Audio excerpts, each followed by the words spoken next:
Hello আমার প্রাণের প্রিয় মিষ্টি বন্ধুরা, কেমন আছো তোমরা? আশা করি সকলেই অনেক ভালো আছো। আর ভালো থাকারই কথা, কারণ তোমরা আমার গল্প শুনে যে মজা পাও তাতে সবাই অনেক ভালো আছো। বন্ধুরা, আর বেশি কথা না বলে চলুন শুরু করি আজকের ভিডিও। তুমি তো আজ অনেক ক্লান্ত, চলো আমি তোমার মাথায় তেল মালিশ করে দিই, বললেন চাচি। তার নরম হাত যখন আমার চুলে আলতো করে ঘুরছিল, আমার মনে এক অন্যরকম অনুভূতি হচ্ছিল। কিছুক্ষণ পর তার হাত আমার পিঠের দিকে নামল। পায়েল চাচি সবসময় নিজের কাজে ব্যস্ত থাকতেন, তাই আমার জন্য এমন কিছু করার সুযোগ খুব একটা পেতেন না। কিন্তু সেদিন রাতে চাচি নিজের হাতে আমার মাথায় তেল মালিশ করছিলেন। মালিশ করতে করতে কখন যে ঘুমিয়ে পড়লাম তা টের পাইনি। সকালে ঘুম ভাঙতেই দেখি আমার শার্ট নেই আর চাচি আমার পায়ের কাছে শুয়ে আছেন। ওনাকে এভাবে দেখে মনটা ভরে গেল। যখন আমার বাবা মা বিদেশে চলে গেলেন, তখন আমার জীবনে একটি নতুন অধ্যায় শুরু হলো। মা বাবা আমার যত্নের জন্য আমার চাচিকে আমাদের বাড়িতে থাকতে বললেন। পায়েল চাচি বয়স প্রায় 40-এর কাছাকাছি হলেও তার ব্যক্তিত্ব ও রুচিশীলতা ছিল মনোমুগ্ধকর। তার চালচলন, হাসি এবং কথার ধরন সবকিছুই একেবারে আকর্ষণীয় ছিল। আমি তার দিকে মুগ্ধ হয়ে তাকিয়ে থাকতাম। সত্যি বলতে চাচি ছিলেন সত্যিই আকর্ষণীয়। তার মুখে সবসময় এক ধরনের অদ্ভুত হাসি লেগে থাকত। আর চাচি যে আমার যত্ন নিতেন তা এক কথায় ছিল ভীষণ আলাদা। আমার প্রতি তার এমন একটি ভাবনা ছিল যেন আমি এখনও সেই ছোট্ট শিশু, যে প্রতিটি প্রয়োজনের জন্য অন্যের উপর নির্ভরশীল। তিনি আমার খাবার দাবার থেকে শুরু করে পোশাক পরিচ্ছদ সবকিছুতেই নজর রাখতেন, যেন আমার প্রতিটি ছোট বড় দায়িত্ব তারই উপর। অনেক সময় তার এই অতিরিক্ত যত্ন আমার মনে প্রশ্ন জাগাত, কিন্তু সত্যি বলতে এর মধ্যে এক ধরনের স্বস্তি খুঁজে পেতাম। সকালে তিনি যখন আমাকে গোসল করার কথা বলতেন, তার কণ্ঠে এক আলাদা ভাব থাকত। বারবার তিনি নিজেই আমাকে গোসল করাতে চাইতেন, যেন বুঝতেই চাইতেন না যে আমি এখন বড় হয়ে গেছি। বন্ধুরা, আজকের গল্পটা অনেক বেশি স্পেশাল, তাই কেউ মিস করো না। আর গল্পগুলো ভালো লাগলে ভিডিওটি লাইক, শেয়ার এবং চ্যানেলটি সাবস্ক্রাইব করো প্লিজ। একদিন চাচি আমাকে বললেন, তুমি ছোটবেলায় কতবার আমার কাঁধে উঠে খেলতে গো। আমি একটু লজ্জা করে চাচিকে বললাম, চাচি আমাকে এভাবে লজ্জা দিও না আগে। কিন্তু তিনি থামলেন না এবং গোসলের সময় আমার দিকে তাকিয়ে রইলেন। বন্ধুরা, আমার নাম সৌরভ, আর এখন আমার বয়স 20 বছর। ছোটবেলা থেকে শুনে আসছি যে মায়ের পরেই চাচি, ঠিক মায়ের মতো। এই কথাগুলো বরাবরই আমার মনে একটা প্রশ্নের জন্ম দিত, সত্যিই কি চাচি এতটা গুরুত্বপূর্ণ? তবে কখনো ভাবিনি যে চাচি আর আমার মধ্যে এমন কিছু ঘটবে যা আমি কল্পনাও করিনি। যিনি ছোটবেলায় আমার এত যত্ন নিয়েছেন, তার দৃষ্টিভঙ্গি কখন যে এতটা বদলে যাবে বুঝতেই পারিনি। একবার আমার বাবা মা 2 মাসের জন্য বিদেশে গিয়েছিলেন। মা বাড়ির দেখাশোনার জন্য একজন সহকারী পাঠিয়েছিলেন। পরদিন সকালে যখন ঘুম থেকে উঠলাম, হঠাৎ দরজার ঘণ্টা বাজল। যেহেতু মা বাবা বিদেশে ছিলেন, তাই ভাবলাম হয়তো কেউ এসেছেন। দরজা খুলতেই সামনে দাঁড়িয়ে ছিলেন এক লম্বা, সুন্দরী এবং আত্মবিশ্বাসী মহিলা। তার চোখে ছিল এক ধরনের ঝলক, আর মুখে ছিল মৃদু হাসি। তিনি হাসতে হাসতে বললেন, এই বাড়িতে একজন কাজের মহিলার দরকার ছিল, তাই না? আমি তাকে মনোযোগ দিয়ে দেখলাম এবং বললাম, হ্যাঁ, সম্ভবত আমার মা আপনাকে ডেকেছেন গো। তারপর তাকে বাড়ির ভেতরে নিয়ে এলাম। যখন তিনি ঘরে ঢুকলেন, আমি তাকে রান্নাঘর দেখালাম। তবে তিনি এমনই অভিজ্ঞ ছিলেন যে রান্নাঘরে কি কোথায় আছে তা সঙ্গে সঙ্গে বুঝে গেলেন, যেন আগে থেকেই এখানকার সবকিছু তার জানা। আমি ভাবলাম এটা খুবই ভালো হলো, মা নিশ্চিন্তে থাকতে পারবেন। তখনই মাকে ফোন করে জানালাম যে কাজে মহিলা এসে গেছেন। মা এটা শুনে অনেকটাই নিশ্চিন্ত হলেন। আমিও বুঝলাম এখন আর একা থাকার অনুভূতিটা থাকবে না। সারাদিনের কাজের পর সন্ধ্যায় কাজের মহিলাকে ছুটি দেওয়ার সময় এল। হঠাৎ করেই তিনি আমাকে বললেন, সৌরভ, সকাল থেকে তোমার সাথে আছি কিন্তু তুমি এখনও আমাকে চিনতে পারোনি গো। তার কথা শুনে আমি অবাক হয়ে গেলাম। বললাম, আমি জানি আপনি বাড়ির কাজের সহায়তা করতে এসেছেন, তবে আর কি পরিচয় আছে আপনার?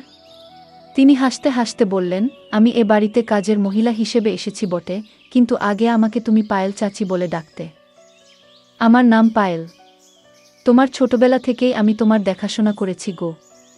আমি বিস্মিত হয়ে বললাম, আমার জানা ছিল না যে পায়েল চাচি আমার জন্য এসেছেন গো। পায়েল চাচি এই কথা বলতেই তিনি আমার হাত নিজের হাতে নিলেন, আর তার স্পর্শে মায়ের মতোই এক ধরনের স্নেহ অনুভব করলাম। আমার মনে অদ্ভুত এক আনন্দের ঢেউ বয়ে গেল। আমি তাকে বললাম, এত বছর পর আপনাকে দেখে সত্যিই আমি খুব খুশি হয়েছি। ও সন্ধ্যা প্রায় 6টা বাজে, তাই তাকে বললাম, আজকের কাজ শেষ, এখন আপনি বিশ্রাম নিতে পারেন, কাল সময় মতো চলে আসবেন। তখন তিনি বললেন, সৌরভ, আমার নিজের থাকার জন্য কোনো বাড়ি নেই। তুমি যদি আমার বেতনের কিছুটা কমাও তাও সমস্যা নেই, তবে যদি তোমাদের বাড়িতে একটি ঘরে থাকতে পারি তাহলে ভালো হয় কি? আমি সঙ্গে সঙ্গে মাকে ফোন করে সব জানালাম। মা বললেন, আমাদের বাড়িতে তো একটি ঘর খালি আছে, ওটা তাকে দিয়ে দাও। ও থাকলে তোমার কোনো প্রয়োজন মুহূর্তেই পূরণ করবে, তোমার ছোটখাট কাজে সাহায্য করবে। মায়ের কথা শুনে আমি তাকে সেই ঘরটি থাকার জন্য দিলাম। তিনি সঙ্গে কোনো পোশাক আনেননি, তাই মায়ের কিছু পুরনো শাড়ি তাকে দিলাম এবং মায়ের ঘরে পোশাক পাল্টানোর কথা বললাম। আমি বাইরে চলে এলাম। প্রায় 10 মিনিট পরে আমি মায়ের ঘরে গেলাম, কারণ আমার ফোনের চার্জার দরকার ছিল। তবে ভুলে গিয়েছিলাম যে চাচি তখন ঘরেই ছিলেন। আমি দেখলাম চাচি পোশাক পরিবর্তন করছেন। লজ্জায় তাড়াতাড়ি চোখ বন্ধ করে ফেললাম, কিন্তু চাচি যেন এতে কোনো সংকোচ অনুভব করলেন না, বরং বললেন, সৌরভ, এসো এখানে বসো আর বলতো, তোমার মায়ের এই শাড়ি আমার উপর কেমন লাগছে গো? তার পোশাক পরিবর্তনের মধ্যেও তিনি আমাকে সামনে বসতে ডাকছিলেন, কিন্তু আমার মনে হলো এটা ঠিক নয়। চাচি দেখতে অত্যন্ত সুন্দর ছিলেন। বয়স প্রায় 40 হলেও তার শরীর ও চেহারা বয়সের চেয়ে অনেক কম মনে হতো। কিছুক্ষণ পরে তিনি মায়ের শাড়ি পরে ঘর থেকে বেরিয়ে এলেন। আর পুরনো শাড়িতেও তাকে চমৎকার দেখাচ্ছিল। এইভাবে কদিন কেটে গেল।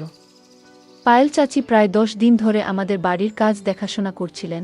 একদিন তিনি আমার ছোটবেলার অনেক স্মৃতি শোনালেন। সেসব শুনে আমি যেন নিজের শৈশবে ফিরে গেলাম। সেই ছোট্ট ছেলেটা যে সবসময় মোবাইলে ব্যস্ত থাকত, এবার নিজেই সে শৈশবের কথা ভাবতে লাগল। চাচি মাঝে মাঝে আমাকে বেশ বিভ্রান্ত করতেন। কয়েকদিন পর হঠাৎই একদিন বললেন, সৌরভ, আজ তোমাকে আমি নিজ হাতে গোসল করিয়ে দেব গো। আমি বারবার না করলেও তিনি হাসি মুখে গোসল করানোর জন্য জেদ করছিলেন। তার কথায় রাজি হয়ে শাওয়ার নিয়ে বের হলাম। দেখলাম চাচি আমার ঘরে বসে আছেন। তিনি বললেন, তুমি আমার হাতে গোসল করনি, কিন্তু এখন আমি তোমার ভেজা চুল মুছে দিতে চাই গো। আমি মাথা নিচু করে তোয়ালে দিলাম এবং তার সামনে বসলাম। চাচি স্নেহভরা হাতে আমার চুল মুছে দিতে লাগলেন। আমি চাচিকে পরিবারের সদস্যের মতোই মনে করতাম, তাই স্বাভাবিকভাবেই তার সাথে মিশতাম। বলেছিলাম, এই ঘরটাকে নিজের ঘর মনে করবেন। আমার কথা তিনি মনোযোগ দিয়ে শুনলেন এবং আমাদের বাড়িতে এমনভাবে থাকতে শুরু করলেন যেন এটি তার নিজেরই ঘর। এক সন্ধ্যায় আমি বন্ধুদের সঙ্গে এক জন্মদিনের পার্টিতে যাচ্ছিলাম। তখন চাচি আমাকে জিজ্ঞেস করলেন, কোথায় যাচ্ছ? আমি বললাম, একটা পার্টিতে যাচ্ছি গো। তখন তিনি বললেন, তুমি আমাকে পরিবারের অংশ বলো, কিন্তু একাই চলে যাচ্ছ, কখনো আমাকে কোথাও নিয়ে যাওনি গো। আমি বললাম, ঠিক আছে, আমি আপনাকে নিয়ে যেতে রাজি আছি, তবে আধুনিক পরিবেশে মানিয়ে নিতে পারবেন তো? তিনি সম্মতি দিলেন। আমি বললাম, মায়ের ঘর থেকে ভালো একটা শাড়ি পরে প্রস্তুত হয়ে আসুন গো। পার্টিতে যখন পৌঁছালাম তখন আমার বন্ধুরা তাকে দেখে ভেবেছিল তিনি আমার বান্ধবী। চাচি এমনই উপস্থিতির অধিকারী ছিলেন যে সবাই ধরে নিয়েছিল তিনি আমার সঙ্গী। চাচি হেসে হেসে বন্ধুদের বললেন, আমি সৌরভের বন্ধু গো। পরে আমি চাচিকে জিজ্ঞাসা করলাম, এভাবে পরিচয় দিলেন কেন? তিনি মুচকি হেসে বললেন, তোমার বন্ধুরা যা ভেবেছে তা দেখে তোমার মুখ দেখার মতোই ছিল। আমি হেসে বললাম, মাফ চাওয়ার কিছু নেই, ঠিকই করেছেন গো। সেদিন রাতেই চাচি আমার ঘরে এসে বললেন, তুমি অনেক ক্লান্ত হয়ে পড়েছ, আজ তোমার মাথায় তেলের মালিশ করে দিই গো। তার স্নেহমাখা হাত যখন আমার চুলে ঘুরতে লাগলো, আমার গায়ে কাটা দিয়ে উঠল। তারপরে আস্তে আস্তে তার হাত আমার পিঠে চলে গেল। মা সবসময় ব্যস্ত থাকতেন, তাই এভাবে তেল মালিশ করে দেওয়ার সময় তার পক্ষে পাওয়া সম্ভব ছিল না। মনে পড়ে না কবে মা শেষবার আমার মাথায় তেল মেখে দিয়েছিলেন। পায়েল চাচিও সাধারণত এতটা সময় দিতে পারতেন না, কিন্তু সেদিন রাতে তিনি নিজের হাতে আমার মাথায় তেল মালিশ করছিলেন। মালিশের আরাম পেয়ে কখন যে গভীর ঘুমে তলিয়ে গিয়েছিলাম বুঝতেই পারিনি। পরদিন সকালে ঘুম থেকে উঠে দেখি পায়েল চাচি আমার পায়ের কাছে শুয়ে আছেন। তাকে জাগিয়ে হেসে বললাম, তুমি আমার পায়ের কাছে কি করছো? চাচি মুচকি হেসে বললেন, গত রাতে তোমাকে মালিশ করতে করতে আমারও ঘুম চলে এসেছিল গো। সকালে চাচি হঠাৎ আমাকে একটা প্রশ্ন করলেন যা আমাকে ভাবিয়ে তুল। তিনি বললেন, গত রাতে যখন তোমার কাঁধে হাত রেখেছিলাম তুমি এত তাড়াতাড়ি ঘুমিয়ে পড়লে, তোমার মা কি কখনো তোমার মাথায় মালিশ করতেন না? আমি সরাসরি কিছু বলিনি, কারণ জানতাম মা সবসময় তার কাজ নিয়ে ব্যস্ত থাকেন। তাই পরিবর্তে বললাম, না না, আমার মা সবসময় আমার যত্ন নেন, এমন কিছু নয়। পায়েল হেসে মাথা নাড়লেন এবং বাইরে চলে গেলেন। এরপর আমরা দুজন একসঙ্গে নাস্তার টেবিলে বসলাম। ঠিক তখনই কলিং বেল বেজে উঠল। দেখি মা এবং বাবা দুজনেই বাড়ি ফিরে এসেছেন। তাদের দেখে আমি খুব খুশি হলাম। বাড়িতে ঢুকতেই দেখলাম বাবার দৃষ্টি পায়েল চাচির উপর আটকে আছে, যেন তিনি তাকে নতুনভাবে দেখছেন। পায়েল সেদিন এত সুন্দর লাগছিলেন যে বাবার দৃষ্টি তার উপর থেকে সরছেই না। বাবার মনোযোগ অন্যদিকে ফেরাতে আমি কাছে গিয়ে তাকে আলিঙ্গন করলাম। মা পায়েলকে ভালোভাবেই চিনতেন, তাই মা পায়েলকে আলিঙ্গন করলেন। সেদিন রাতে খাবারের সময় দেখলাম বাবা আবারও পায়েলের দিকে অন্যরকমভাবে তাকিয়ে আছেন। কেন তিনি তাকে এত মনোযোগ দিয়ে দেখছেন তা বুঝতে পারছিলাম না। তবে বাবার এভাবে তাকানো আমার একটু অস্বস্তি হচ্ছিল। রাতের খাবার শেষে বাবা তার ঘরে চলে গেলেন, আর পায়েল রান্নাঘর পরিষ্কার করছিলেন। কাজ শেষ করে তিনিও তার ঘরে চলে গেলেন। কিছুক্ষণ পর আমি তার ঘরে গেলাম, কারণ সেদিন আমাদের মধ্যে কিছু কথা হয়নি। আমাকে হঠাৎ দেখে পায়েল একটু অবাক হয়ে গেলেন। আমি হাসতে হাসতে বললাম, এত অবাক হওয়ার কি আছে? আমি তো তোমার সৌরভ গো। পায়েল মুচকি হেসে বললেন, তুমি এত চুপি সারে এলে যে একটু ঘাবড়ে গিয়েছিলাম। কিছু দরকার ছিল? আমি বললাম, না পায়েল, বিশেষ কিছু দরকার ছিল না। সেদিন তেমন কথা বলা হয়নি, তাই ভাবলাম একটু দেখা করে যাই গু। পায়েল হেসে বললেন, ঠিক আছে, যখনই দরকার পড়ে আমাকে ফোন করো। আমি তোমার জন্যই এখানে আছি ইউ। তার কথায় আমি হেসে দিলাম। তারপর ঘর থেকে বেরিয়ে এলাম। পরদিন সকাল হয়ে গেল। সকাল 10টা বাজলেও নাস্তা তৈরি ছিল না। সাধারণত পায়েল প্রতিদিন সকাল 8টায় আমার জন্য নাস্তা নিয়ে আসেন, কিন্তু আজ 9টা পেরিয়েও কিছু আনেননি। তখন আমি রান্নাঘরে গেলাম দেখতে কি হচ্ছে। সেখানে গিয়ে দেখলাম পায়েল মাথা নিচু করে চুপচাপ দাঁড়িয়ে আছেন, যেন গভীর চিন্তায় ডুবে আছেন। আমি অবাক হয়ে জিজ্ঞেস করলাম, কি হয়েছে পায়েল? ধীরে ধীরে বললেন, তোমার বাবা। ঠিক তখনই বাবা রান্নাঘরে ঢুকে পড়লেন। পায়েল তার মুখ আমার দিক থেকে সরিয়ে নিলেন।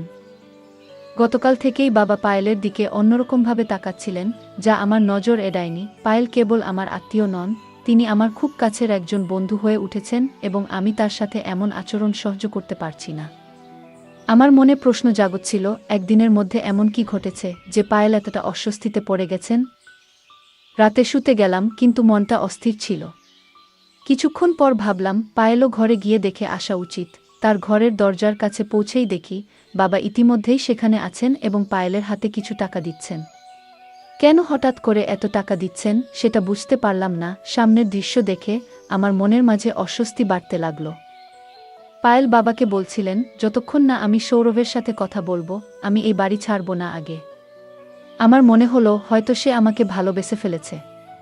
দেরি না করে আমি সরাসরি তার ঘরে ঢুকে পড়লাম। বাবাকে জিজ্ঞাসা করলাম, আপনি এখানে পায়েলের সাথে কি করছেন? আমার প্রশ্ন শুনে মাও ঘরে এসে ঢুকলেন।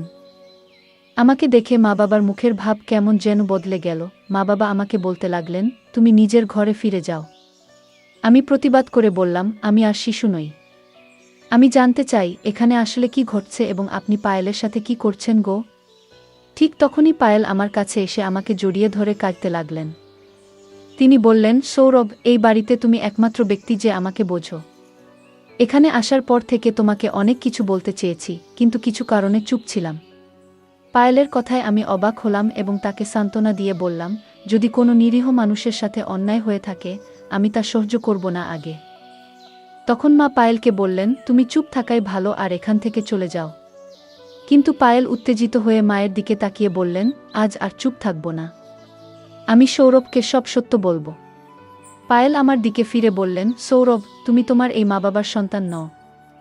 তোমার আসল মা তানিয়া, তিনি আমার বড় বোন। কয়েক বছর আগে তিনি এই বাড়িতে কাজ করতেন এবং দুজন যমজ সন্তানের জন্ম দিয়েছিলেন। তোমার বাবা তাদের একজনকে তোমার দত্তক হিসেবে নিয়েছেন, আর আমি এখন তোমার ভাইয়ের যত্ন করি। তোমাকে ভালোভাবে দেখাশোনা করার জন্য আমি এখানে আছি। এই কথা শুনে আমার মনে নতুন প্রশ্ন তৈরি হলো। আমি পায়েলকে দূরে সরিয়ে দিয়ে বললাম, আমি আপনার কথায় বিশ্বাস করি। আপনি আমার মায়ের মতোই। তবে আমি নিজের জীবন নষ্ট করতে চাই না। আপনি যা বলছেন যে তারা আমার আসল বাবা মা নন, আমি তা মেনে নিতে পারছি না। তাদের প্রতি আপনার অভিযোগ শুনে ভালো লাগছে না, কারণ তারা আমাকে নিজের সন্তানের মতোই ভালোবাসা এবং যত্নে বড় করেছেন। সব জানলেও আমার এতে কোনো আপত্তি নেই, কারণ তারা আমাকে এমন এক জীবন দিয়েছেন যা আমি কখনো কল্পনাও করিনি। এরপর মা বাবা সিদ্ধান্ত নিলেন যে পায়েলকে পুলিশের হাতে তুলে দেবেন। তবে আমার যমজ ভাইদের জন্য তাকে ক্ষমা করলেন, কারণ সে পায়েলের কাছে রয়েছে। কয়েক বছর আগে পায়েল আমার মা বাবার কাছ থেকে কিছু টাকা নিয়েছিলেন। আমার জন্মের পর আমার আসল মায়ের মৃত্যু হয়েছিল, আর পায়েল তখন আমার বড় ভাইয়ের দেখাশোনা করতেন। কিন্তু দুর্ভাগ্যবশত তিনি ভাইকে সঠিকভাবে বট করেননি। ভাই খারাপ পথে চলে গিয়েছিল এবং তার জীবন বিপদে পড়েছিল। সে চুরি করত, নানা ধরনের মজা করত, আর এখন আবার আমার মা বাবার কাছ থেকে টাকা আদায়ের চেষ্টা করছিল।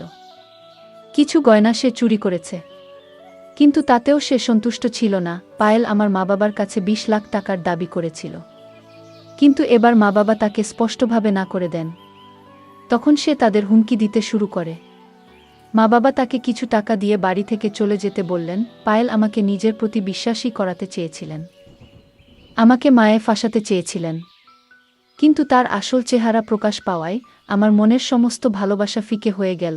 কয়েক বছর আগে মা বাবা আমাকে দত্তক নেওয়ার জন্য পায়েলকে কিছু টাকা দিয়েছিলেন, কিন্তু সে সেই টাকা সঠিকভাবে ব্যবহার করতে পারেনি।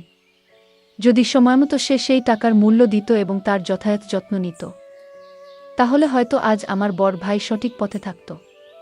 কিন্তু পায়েল তাকে সঠিক শিক্ষা বা দিশা কিছুই দিতে পারেনি। এ কারণে মা বাবা তাকে আমাদের জীবন থেকে দূরে সরিয়ে দেন এবং আমার বড় ভাইকেও দত্তক নেন।